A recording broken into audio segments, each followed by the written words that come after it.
আজকে যাবো পুরীর একটা ফেমাস ক্যাফেতে, যেটা এখানে পড়েছে মেরিন ড্রাইভে। তো চলো রেডি হওয়া যায়। সকালবেলা উঠে চা ফা খেয়েছি, মুখের অবস্থা খুব খারাপ, তো ড্রেসটা আগে চেঞ্জ করো। এই ড্রেসটা এখান থেকেই নেওয়া, পুরী থেকেই কেনা। এরপরে মুখে লাগাবো। দীর্ঘ ৯ বছর আমাদের একসাথে পথ চলা, সুখ দুঃখ ভালো খারাপ সবটা সাক্ষী রয়েছে এই পুরী।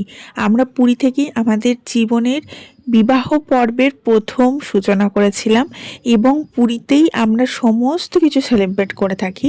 তাতে আমাদের জন্মদিন হোক, বিবাহবার্ষিকী হোক, কোনো কিছু ভালো অনুষ্ঠান হোক কি কোনো কিছু দুঃখ হোক, তো সমস্ত কিছু নিয়ে এবং সমস্ত কিছু জুড়ে রয়েছে পুরী আমাদের সাথে। তাই এই বছর আমার বিবাহবার্ষিকী উপলক্ষে চলে এসেছিলাম আমরা পুরীতে।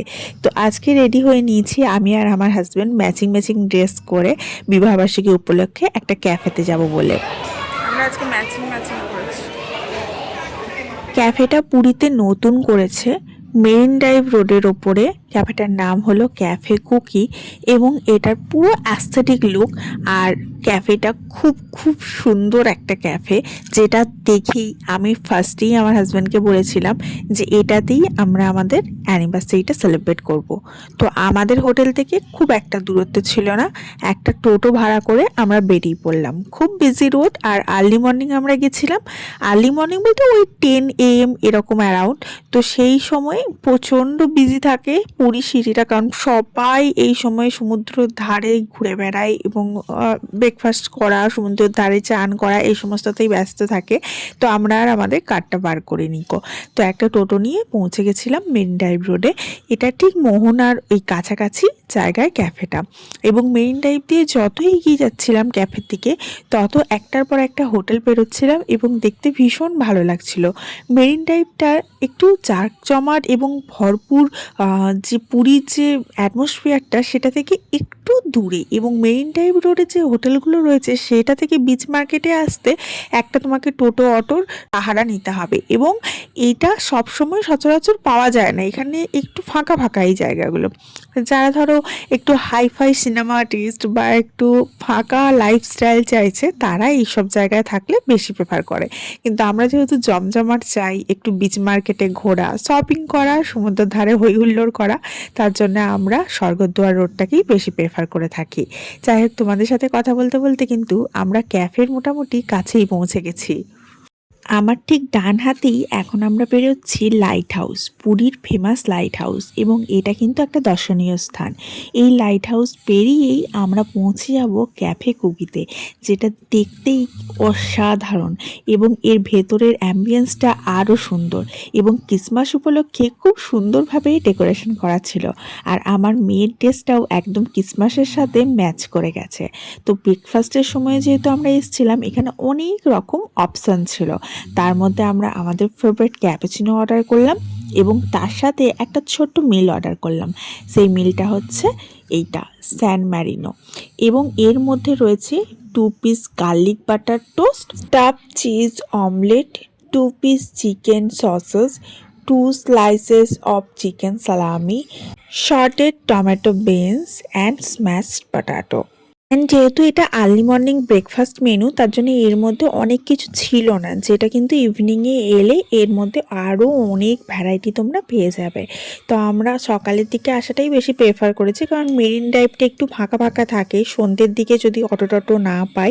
এবং সবথেকে বড় কথা, একটা সানলাইটের ব্যাপার থাকে। যখন তুমি ভিডিও করছো, সানলাইট মোর দ্যান এনাফ না থাকলে ভিডিওগুলো ভালো হয় না।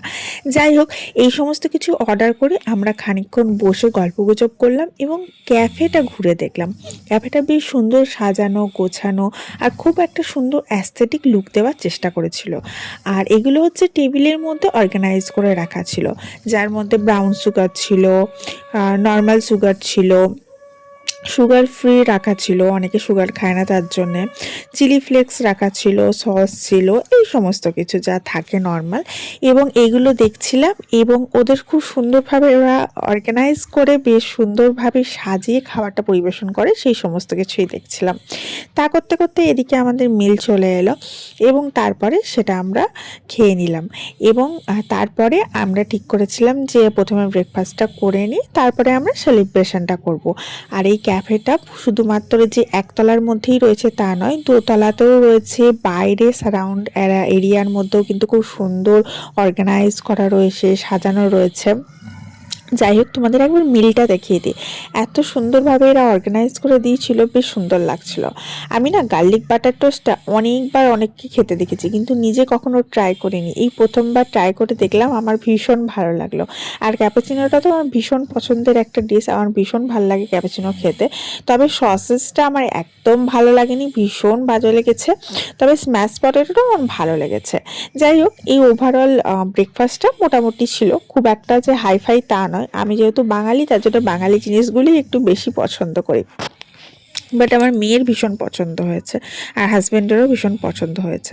তবে বলে রাখি, এই যে জায়গাটা রয়েছে এর সাথে কিন্তু অ্যাটাচ রয়েছে একটা প্রাইভেট বিচ, যে বিচটা মোটামুটি ফাঁকা থাকে এবং সেখানে সিটিং অ্যারেঞ্জমেন্ট করা রয়েছে এবং খুব সুন্দরভাবে ডেকোরেশন করা আছে ছাতা টাতা দিয়ে। তোমরা চাইলে সেখানে ফটোশ্যুট করতে পারো, ভিডিওস ক্লিক করতে পারো, তারপরে কোনো কিছু সেলিব্রেশন থাকলে করতে পারো। এরা এখান থেকে অর্গানাইজ করে দেবে এবং ভীষণ সুন্দর অ্যাটমসফিয়ারটা, স্টাফের বিহেভিয়ারও কিন্তু আমার ভীষণ ভালো লেগেছে, খুব পোলাইট ছিল।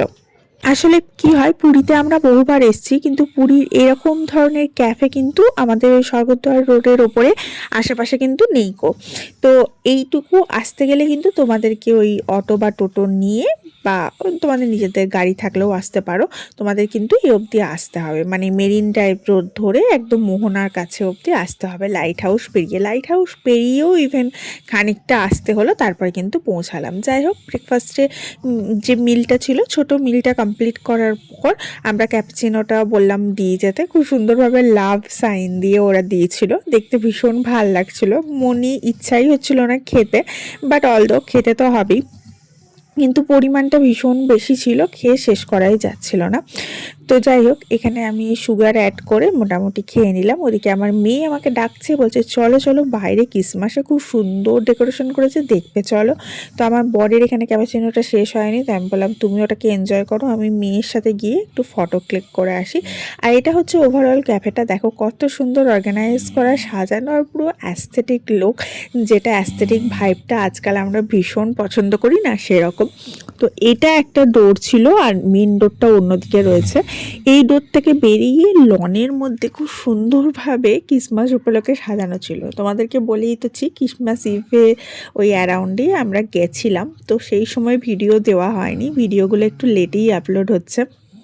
এখানে দেখো, এই সান্তা ক্লজটা আছে, এটা নিজে নিজেই ডাউন হয়ে যাচ্ছে বা নিজে নিজেই আপ হয়ে যাচ্ছে।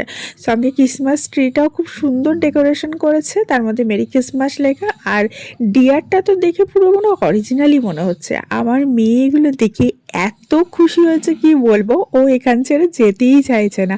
এবং সান্তা ক্লজটাকে দেখে ওর এত মজা লেগেছে কি বলবো, সান্তা ক্লজটা নিজে নিজেই ঢুকে যাচ্ছে, আবার নিজে নিজেই উঠে যাচ্ছে। আসলে ভেতরে এয়ার দিয়ে কিছু একটা পাম্প টাম দিয়ে ব্যবস্থা করা আছে, তার জন্যই হচ্ছে ন্যাচারালি, কিন্তু দেখে ওর খুব মজা লেগেছে এবং ও এখানেই ডান্স শুরু করেছে এবং বলছে মা ভীষণ ভাল লাগছে। আর এখানে ছিল একটা বড় সান্তা ক্লজ মেন ডোরের পাশে, সেটাকে দেখেও ও ভীষণ খুশি, কত যে ফটো ক্লিক করলো তার ঠিক নেই। আমার মেয়ে তো ভীষণ আনন্দ পেয়েছে এই ক্যাফেটাতে গিয়ে। এই দেখো ক্যাফেটা, আর এই যে দেখতে পাচ্ছ, ওর খুশির ঠিকানা নেই, ও কি করবে আর কি করবে না খুঁজে পাচ্ছে না। একবার এদিকে ক্রিসমাস ডেকোরেশনে যাচ্ছে, একবার ডিয়ারকে হাত বোলাচ্ছে, একবার সান্তা ক্লজের ভুঁড়িতে ঘুষি মারছে। এই সমস্ত করেই আমাদের টাইমটা কখন যে কেটে গেছে আমরা বুঝতেই পারিনি। এ দেখো, সান্তা ক্লজ এখন উপরে উঠে গেছে, দেখেছো? সে নিচে বসেছিল, আস্তে আস্তে উপরে উঠে গেছে, আবার দেখো এই দেখো নিচে বসে গেছে, ও নিজে নিজেই বসছে, উঠছে।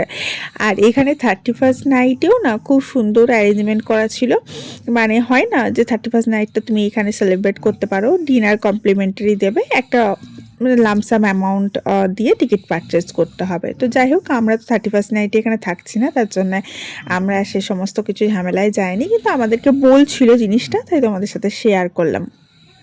তো এই যে দেখো, এগুলোর সাথে আমরা অনেকগুলো ফটো তুললাম আর রিল বানালাম, এবং আমার মেয়েও ভীষণ ভীষণ খুশি হয়ে ফটো তুললো। যাই হোক, এইসব করতে করতে ওদিকে আমার হাজব্যান্ডেরও ক্যাপাচিনো শেষ হয়ে গেছে। দেন আমরা চলে গেলাম ওদের প্রাইভেট বিচটাতে, যেটা সামনেই রয়েছে, এবং সেই বিচটা একদম ফাঁকা, এবং আমরা ভাবলাম এইখানেই আমাদের সেলিব্রেশনটা করা যাক। তো এইখানে আমরা দুজন মিলে একটা ক্যান্ডেল ব্লো করলাম। এটা হচ্ছে 9 লেখা ক্যান্ডেল, কারণ হচ্ছে আমাদের দীর্ঘ 9 বছর পথ চলা একসাথে কমপ্লিট হলো। অ্যান্ড একটা ছোট্ট লাভ কেক আমরা আমাদের অ্যানিভার্সারি উপলক্ষে কাট করলাম, এবং এই ছোট্ট লাভ কেকটা আমি ওকে খাইয়ে দিলাম, ও আমাকে খাইয়ে দিল।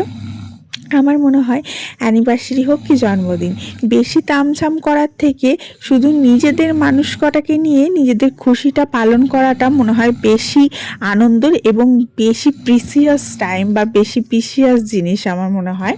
কারণ আলটিমেটলি নিজেদের মানুষরাই কাছে থাকে, বা যেটা মনে হয় আমার নিজের ফ্যামিলি, সেটা ছাড়া আর কোনো কিছু মনে হয় মূল্যবান নয় এই পৃথিবীতে। যাই হোক, এর জন্য আমার হাজব্যান্ড একটা ছোট চকলেট নিয়ে এসেছিলো আমার জন্য, এবং গিফট তো অলরেডি সে দিয়েই দিয়েছে। সেই গিফটগুলো তোমাদের পরে ঘরে গিয়ে না হয় দেখাবো। এবং এই সমস্ত সেলিব্রেশন করার পর আমরা ছুটে চলে গেলাম সমুদ্র সৈকতে, কারণ এই প্রাইভেট বিচটা পুরোপুরি ফাঁকা ছিল, মানে গোটা কয়েক গুনাগুনতির লোক, এবং সেখানে গিয়ে দেখি না নিচে প্রচুর ছোট ছোট কাঁকড়া মানে ক্র্যাব উঠে আসছে, যেহেতু ফাঁকা বিচ আর সমুদ্রটা একদম ক্লিন অ্যান্ড ক্লিয়ার, জলটা বিশ্বাস করো এত ভালো লাগছিল এই জায়গায়, কি বলবো। আমরা যেখানে থাকি, এই যে দেখো ফুটোগুলো দেখতে পাচ্ছ, এখান দিয়ে ক্র্যাব বেরিয়ে আসছে, মানে আমি আর অতক্ষণ ধরে মোবাইল ধরিনি, আমার নিজেরই ভয় লাগছিল, এত বড় বড় ক্র্যাব বেরিয়ে আসছে, যেহেতু ফাঁকা বিচ। এবং এখানে আমি বেশ কয়েকটা রিল বানালাম, কারণ যেহেতু ফাঁকা, অন্য আমরা স্বর্গদ্বার রোডে থাকি, ওখানে এত ভিড়ভাড়টা রিল বানানোটা খুব চাপের হয়ে যায়, কিন্তু এখানে এত ভালো লাগছিল, ছেড়ে যেতে ইচ্ছাই করছিল না। আমরা এখানে যে কতক্ষণ সময় কাটিয়েছি তার ঠিক নেই। আমি আর আমার মেয়ে ভীষণ ফান করেছি। আমার হাজব্যান্ড খুব একটা সমুদ্রের জলে টলে নামতে চায় না, তো ও নামেনি, ও দূরেই দাঁড়িয়েছিল। আমি আর আমার মেয়ে সমুদ্রের জলে নামেছি, আর সমুদ্রের জলটা এখানে না অসম্ভব পরিষ্কার, অসম্ভব সুন্দর ছিল। যাই হোক, এইভাবে আমাদের অ্যানিভার্সারিটা খুব ভালোভাবেই সেলিব্রেট করলাম পুরীতে এসে, মানে বলতে পারো বেস্ট অ্যানিভার্সারি গিফট দিল হাজব্যান্ড মশাই এবারে। আর এই যে দেখতে পাচ্ছ, সমুদ্রের জলগুলো এসে এসে যখন পা দিয়ে ছুঁয়ে যাচ্ছিল না, ভেতরকার সমস্ত গ্লানি চলে যাচ্ছে, সমস্ত কষ্ট চলে যাচ্ছে, মনে হচ্ছে না একদম রিফ্রেশমেন্ট কাজ করছে। দেখতে পাচ্ছ এই যে সমুদ্রের ফেনাটা, এটা কিন্তু স্বর্গদ্বার রোডে আমরা পাই না। ওখানকার সমুদ্রের জলটা কিন্তু এতটা ক্রিস্টাল ক্লিয়ার নয় যতটা এখানে। এত ভালো লাগছিল এখানকার সমুদ্রের জলটা, মনে হচ্ছে যেন একদম অন্যরকম সমুদ্রে চলে এসেছি। সিরিয়াসলি, আমি মেরিন ড্রাইভ রোডের সমুদ্রে এই প্রথম গেলাম। যতবার গেছি কোনোবার কিন্তু এই মেরিন ড্রাইভের সমুদ্রটাকে এক্সপ্লোর করা হয়নি, এই প্রথমবার এক্সপ্লোর করলাম। তবে আমার মনে হলো এই জায়গাটা কিন্তু বেশি সুন্দর বা বেশি ভালো, কারণ আমি যেহেতু একটু নিরিবিলি পছন্দ করি। যারা খুব হই হুল্লোড় পছন্দ করে তাদের কিন্তু এই জায়গাটা একদমই ভালো লাগবে না। যেমন আমার হাজব্যান্ডের একদমই পছন্দ হবে না এই জায়গাটা, কারণ এই জায়গাটা খুবই নিরিবিলি, খুবই শান্ত। গোটা কয়েক মানুষ এখানে ঘুরে বেড়াচ্ছে, হাজারটা লোক দেখতে পারবে না, চিৎকার চেঁচামেচি নেই, উট ঘটিক ঘটঘুমি সমস্ত কোনো কিছুই এখানে নেই, একদম ফাঁকা প্রাইভেট বিচ। যাই হোক, আজকের দিনটা আমরা ভীষণ ভালোভাবে কাটালাম। এরপরে আমরা ফিরে গেছিলাম আমাদের হোটেলে, এবং এখান থেকে আমরা সামনে থেকেই পেয়ে গেলাম একটা টোটো, সেটা ভাড়া নিয়ে নিলাম। ওর ভাড়াটা তোমাদের বলে দিই, ভাড়াটা 100-150 টাকার মতো নিচ্ছে, খুব বেশি নয়। এবার বার্গেন করে তুমি যদি কমাতে পারো, আমরা বার্গেন করে কখনো 100 টাকায় একবার এলাম, একবার 120 টাকা এরকম নিল। যাই হোক, আর আমার মেয়েকে দেখেছো কত ফান করছে, এত আনন্দ হচ্ছে, সে সমুদ্রে সে যাবেই না। তাকে বলছি চল চল এবার ফিরি, কারণ আবার বেশি বেলা হয়ে গেলে যদি টোটো অটো না পাই, এটা অনেকটা দূর, হেঁটে তো আর ফেরা যাবে না। তো সে বলে না, আরেকটু দাঁড়াও মা, একটা ঢেউ আসুক, আরেকটু দাঁড়াও মা, আরেকটু ঢেউ আসুক। এত ওর মস্তি লেগেছিল। যাই হোক, এই সমস্ত করার পর আমরা লাস্টে ফিরলাম, এবং ফেরার সময় দেখি আবার স্বর্গদ্বার রোডে যখন পৌঁছাচ্ছি, তখন সেই ভিড় ভাট্টা কোলাহল, একদম জমজমাটি একটা ভাব। যাই হোক, আজকের ব্লগটা এখানেই শেষ করছি, দেখা হচ্ছে কালকে। ভালো থেকো সবাই, লাভ ইউ।